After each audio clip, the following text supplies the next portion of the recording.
ایسے بیان سننے کے لیے چینل کو سبسکرائب کر دیں اور بیل آئیکن کو دبا دیں۔ اطلاع بھی ہو سکتی ہے۔ ایک ہے علم الغیب، وہ اللہ کے سوا کسی کا نہیں۔ اسی لیے قرآن پاک نے بڑی نفی کر دی، صراحت کر دی،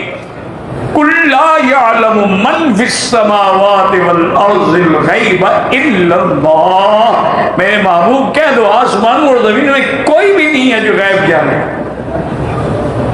نہ فرشتے جانتے ہیں، نہ اولیاء اور انبیاء جانتے ہیں، اللہ کے سوا غیب کوئی نہیں جانتا۔ اس لیے ہمیشہ یاد رکھیں کہ علم غیب جو ہے وہ اللہ کی ذات کا خاصہ ہے جو کسی دوسرے میں نہیں ہوتا۔ اگر کوئی آدمی یہ عقیدہ رکھے کہ انبیاء بھی عالم الغیب ہیں یا اولیاء بھی عالم الغیب ہیں، فرق اتنا ہے کہ اللہ کا علم اپنا ہوتا ہے، ان کا عطائی ہوتا ہے، اللہ نے ان کو دے دیا ہے۔ تو یہ عقیدہ رکھنا جو ہے یہ کفر ہے یار۔ جہالت کی انتہا ہے، اس کی بہت ساری وجوہات ہیں۔ جب میں یہ کہتا ہوں ان کو کہ یہ جہالت ہے تو بعض لوگوں کو بڑا غصہ لگتا ہے کہ ان اتنے بڑے علماء کو اس نے جہل کیوں کہا۔ میں اس لیے جہالت کہتا ہوں کہ ان لوگوں نے اپنے اکابرین کی کتابیں ہی نہیں پڑھی ہوئی ہوتی، تو جس کی بنیاد پر یہ ایسے بلنڈر مارتے ہیں تو اس کا ان کو نقصان بھی ہوتا ہے۔ اور پھر یہ جو فتویٰ بریلویوں کی جو حسد ہے، بغض ہے، اس حسد میں جل کر یہ جو بریلویوں پر اپنا فتویٰ لگاتے ہیں شرک اور بدعت کا، یہ ان کو معلوم نہیں کہ جانے انجانے میں یہ فتویٰ ان کے اکابرین پر بھی لگ جاتا ہے، اور اس پر یہ توجہ نہیں کرتے، اس پر یہ غور نہیں کرتے، اس پر یہ خیال نہیں کرتے۔ اب دیکھیں کہ کتنا بڑا بلنڈر ہے اور کتنی بڑی یہ ایک ایسی بات ہے کہ اس بندے کو یہ معلوم نہیں، تو اپنی طرف سے یہ تقسیم کیے جا رہا ہے علم غیب کے بارے میں کہ انباء الغیب جو ہے اور جو اظہار غیب جو ہے، جو اطلاع غیب جو ہے، کہتے ہیں کہ یہ حاصل ہو سکتے ہیں، لیکن جو علم غیب ہے یہ اللہ تبارک و تعالیٰ کا خاصہ ہے، یہ کسی کو مل نہیں سکتا۔ اب یہ جناب والا خاصہ ہے، کسی کو مل نہیں سکتا، علم غیب کے بارے میں کہا، اور یہ جو اس پر فتویٰ معاذ اللہ دے دیا، فتویٰ یہ دے دیا کہ جو یہ بھی مانے کہ علم ذاتی یا علم عطائی کہ اللہ تبارک و تعالیٰ نے عطا کیا ہے، یہ بھی کفر ہے، نقل کفر، کفر نباشد۔ ایسے جہلا سے اللہ تبارک و تعالیٰ امت مسلمہ کو محفوظ فرمائے۔ اور دیکھیں تو جناب والا حرم شریف میں بیٹھ کر فتوے دے رہا ہوتا۔ اب دیکھیے میں اس کا پردہ چاک کرتا ہوں اسی کی کتابوں سے کہ ان کے اکابرین نے جو لکھا ہے۔ پہلی میں کتاب جناب تفسیر پیش کرنے لگا ہوں، معارف القرآن ہے، اور مولانا مفتی شفیع صاحب ہے جن کو مفتی اعظم پاکستان کہا جاتا ہے۔ جناب والا میں کتاب پیش کرتا ہوں ان کی، اور میں آپ کو صفحہ نمبر بھی بتا دیتا ہوں کہ صفحہ نمبر اس کے اوپر جو ذکر کیا گیا ہے وہ صفحہ نمبر 700 جو ہے 96 صفحہ نمبر ہے، اور سورۃ الاحقاف ہے،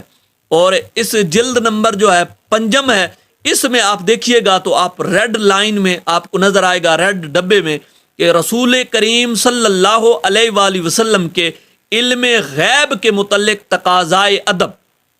اب علم غیب کا تو اس علم غیب کو موصوف نے جو ہے کفر کہا ہے ابھی، اور ان کے اکابرین نے اس علم غیب کو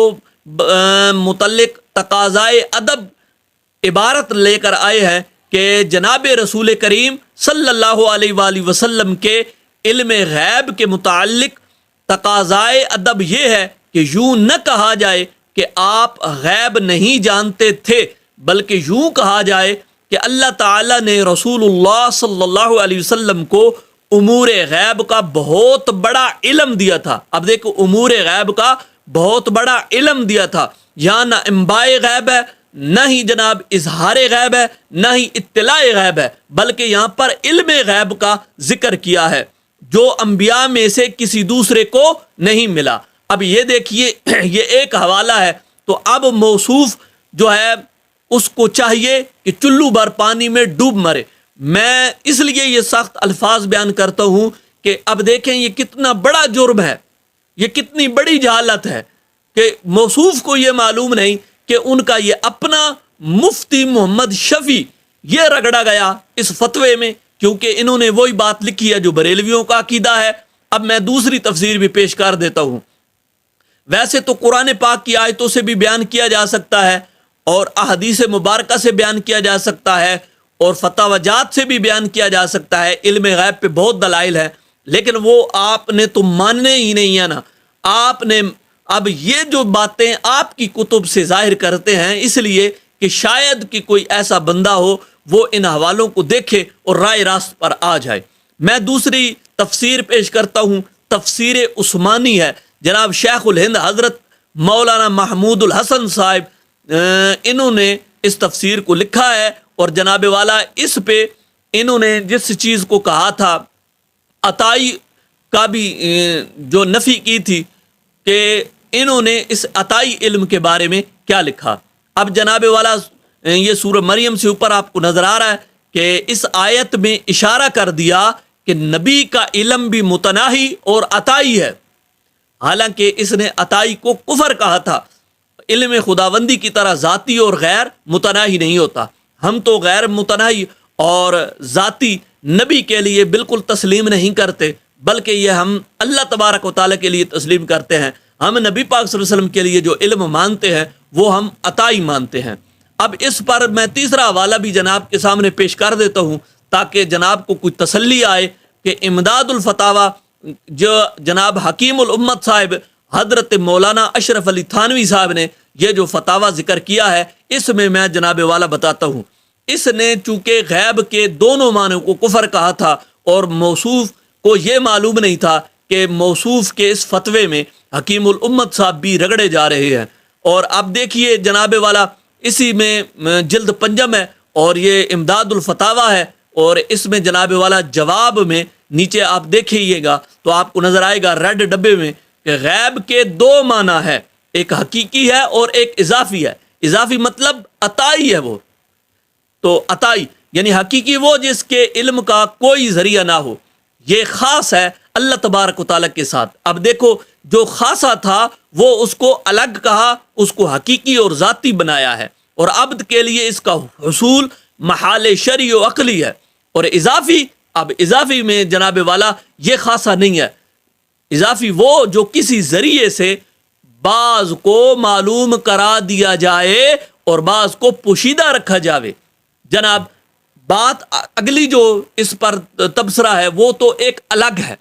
لیکن بات موصوف کے کہنے پر جو اس نے دونوں تقسیموں کو ہی کہ یہ تو بالکل حاصل کسی نبی ولی کو ہو ہی نہیں سکتی، جس میں عطائی علم غیب کو بھی اس نے کفر کہا ہے، ذاتی تو کسی کو وہ اللہ تبارک و تعالیٰ کا اپنا ہے، اس پر تو بات ہی نہیں ہے۔ عطائی کو کفر جب کہا ہے تو اب جو ہے یہاں اضافی کو بھی اس نے کفر کہا، کیونکہ عطائی اور اضافی دونوں ایک ہی ہوا کرتے ہیں۔ اب میں باقی دیوبندیوں سے گزارش کروں گا جناب، آپ لوگوں نے یہ سماعت کر لیا، حوالے دیکھ لیے، ضد اور ہٹ درمی کا کوئی فائدہ نہیں، ہم کوئی تنقید نہیں کر رہے بلکہ دلائل سے آپ کے سامنے بات کر رہے ہیں۔ آپ ان دلائل کو دیکھیں، ان پر غور کریں اور سمجھنے کی کوشش کریں۔ رسول پاک صلی اللہ علیہ وسلم کو علم ہم یہ نہیں مانتے کہ ان کا ذاتی ہے، اللہ تبارک و تعالیٰ نے عطا کیا ہے، اور وہ عطائی ہم نے آپ کی کتابوں سے دکھا دیا، جھگڑے کی کوئی بات نہیں۔ اللہ تبارک و تعالیٰ سمجھنے کی توفیق عطا فرمائے۔ وآخر دعوانا الحمدللہ رب العالمین۔ ایسے بیان سننے کے لیے چینل کو سبسکرائب کر دیں اور بیل آئیکن کو دبا دیں۔